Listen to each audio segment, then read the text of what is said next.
Item ಯಾವುದೇ ಇರಲಿ try ಮಾಡಿ ಆಚಿ ಚಿಕನ್ ಮಸಾಲಾ. ಬ್ರೈನ್ ಸ್ಟ್ರೋಕ್ ಉಂಟಾಗಲು ಯಾವುದೇ ವಯಸ್ಸಿನ ಮಿತಿ ಇಲ್ಲ. ಹೀಗಿದ್ದರೂ ಇತ್ತೀಚೆಗೆ ಯುವಜನತೆಯಲ್ಲಿ ಈ ಪ್ರಕರಣಗಳ ಸಂಖ್ಯೆ ಗಣನೀಯವಾಗಿ ಹೆಚ್ಚಳವಾಗಿದೆ. ಅಷ್ಟಕ್ಕೂ ಇದಕ್ಕೆ ಅಸಲಿ ಕಾರಣ ಏನು, ರೋಗದ ಲಕ್ಷಣ ಮತ್ತು ತಡೆಗಟ್ಟುವಿಕೆ ಹೇಗೆ, ಈ ಬಗ್ಗೆ ನೋಡೋಣ ಈ ವರದಿಯಲ್ಲಿ.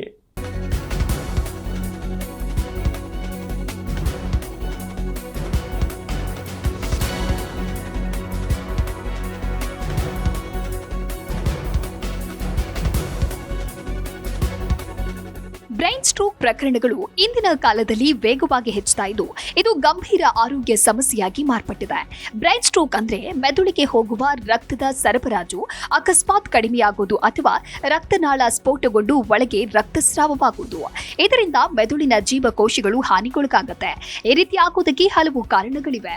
High blood pressure, diabetes, high cholesterol, ಧೂಮಪಾನ, ಅತಿಯಾದ ತೂಕ ಮತ್ತು ಕೆಟ್ಟ ಜೀವನ ಶೈಲಿಯ ಪರಿಣಾಮ ಈ ಅಪಾಯ ಹೆಚ್ಚಿಸಬಹುದು. ಇದಲ್ಲದೆ ಹೆಚ್ಚು ಒತ್ತಡ, ಶಾರೀರಿಕ ಚಟುವಟಿಕೆಗಳ ಕೊರತೆ ಮತ್ತು ಸರಿಯಲ್ಲದ ಆಹಾರ ಪದ್ಧತಿಗಳು ಕೂಡ ಬ್ರೈನ್ ಸ್ಟ್ರೋಕ್ ಅಪಾಯವನ್ನು ಹೆಚ್ಚಿಸುತ್ತೆ. ಯಾವುದೇ ವಯಸ್ಸಿನವರಲ್ಲೂ ಇದು ಕಾಣಿಸಿಕೊಳ್ಳಬಹುದು. ಆದರೆ 50 ವರ್ಷ ಮೇಲ್ಪಟ್ಟವರು, ಹೃದಯ ರೋಗಿಗಳು, ಡಯಾಬಿಟೀಸ್ ಮತ್ತು ಹೈ ಬಿಪಿ ಇರುವವರಿಗೆ ಹೆಚ್ಚಿನ ಅಪಾಯ ಇದ್ದು ಇತ್ತೀಚೆಗೆ ಯುವಕರಲ್ಲಿಯೂ ಇದರ ಪ್ರಮಾಣ ಹೆಚ್ಚುತ್ತಾ ಇರೋದು ನಿಜಕ್ಕೂ ಆತಂಕಕಾರಿ ವಿಷಯ.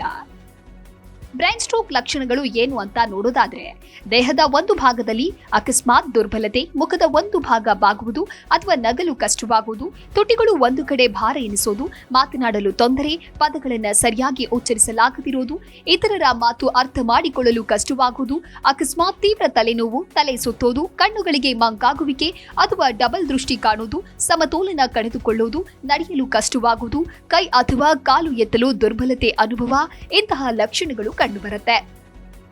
ಬ್ರೈನ್ ಸ್ಟ್ರೋಕ್ ಲಕ್ಷಣಗಳು ಕಂಡುಬಂದ ತಕ್ಷಣವೇ ಕ್ರಮ ಕೈಗೊಳ್ಳುವುದು ಅತ್ಯಗತ್ಯ. ಪ್ರತಿಯೊಂದು ನಿಮಿಷವೂ ಬಹಳ ಅಮೂಲ್ಯ. ರೋಗಿಯನ್ನ ಆರಾಮದಾಯಕವಾಗಿ ಮಲಗಿಸಿ, ತಲೆಯನ್ನ ಸ್ವಲ್ಪ ಎತ್ತರದಲ್ಲಿಡಿ. ರೋಗಿಯನ್ನ ಶಾಂತವಾಗಿರಿಸಲು ಪ್ರಯತ್ನಿಸಿ.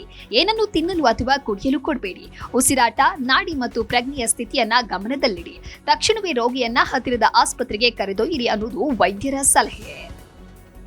ಬ್ರೈನ್ ಸ್ಟ್ರೋಕ್ ತಡೆಗಟ್ಟೋದು ಹೇಗೆ? ನಿಯಮಿತವಾಗಿ ವ್ಯಾಯಾಮ ಮಾಡಿ ತೂಕ ನಿಯಂತ್ರಣದಲ್ಲಿಡಿ. ಹಣ್ಣು, ತರಕಾರಿ, ಸಂಪೂರ್ಣ ಧಾನ್ಯಗಳುಳ್ಳ ಸಮತೋಲನದ ಆಹಾರ ಸೇವಿಸಿ. ಉಪ್ಪು ಮತ್ತು ಅಡುಗೆಯಲ್ಲಿ ಎಣ್ಣೆಯ ಬಳಕೆ ಕಡಿಮೆ ಮಾಡಿ. ಧೂಮಪಾನ ಮತ್ತು ಮದ್ಯಪಾನ ತ್ಯಜಿಸಿ. ಹೈ ಬಿಪಿ, ಡಯಾಬಿಟೀಸ್ ಮತ್ತು ಕೊಲೆಸ್ಟ್ರಾಲ್ ನಿಯಂತ್ರಣದಲ್ಲಿ ಇರಲು ನಿಯಮಿತವಾಗಿ ಪರೀಕ್ಷೆ ಮಾಡಿಸಿಕೊಳ್ಳಿ. ಇನ್ನು ಚಿಕಿತ್ಸೆ ಸ್ಟ್ರೋಕ್ನ ಪ್ರಕಾರಕ್ಕೆ ಅವಲಂಬಿತವಾಗಿರುತ್ತೆ. ವೈದ್ಯರು ಔಷಧಿ, ಫಿಸಿಯೋಥೆರಪಿ ಅಥವಾ ಅಗತ್ಯವಿದ್ದರೆ ಶಸ್ತ್ರಚಿಕಿತ್ಸೆ ಸಲಹೆ ಮಾಡಬಹುದು. ಸಮಯಕ್ಕೆ ಸರಿಯಾಗಿ ಚಿಕಿತ್ಸೆ ದೊರಕಿದ್ರೆ ಮೆದುಳಿನ ಹಾನಿ ಕಡಿಮೆಯಾಗಿ ಚೇತರಿಕೆಯ ಸಾಧ್ಯತೆ ಹೆಚ್ಚು ಅನ್ನೋದು ಆರೋಗ್ಯ ತಜ್ಞರ ಅಭಿಪ್ರಾಯ. Bureau report, G Kannada news.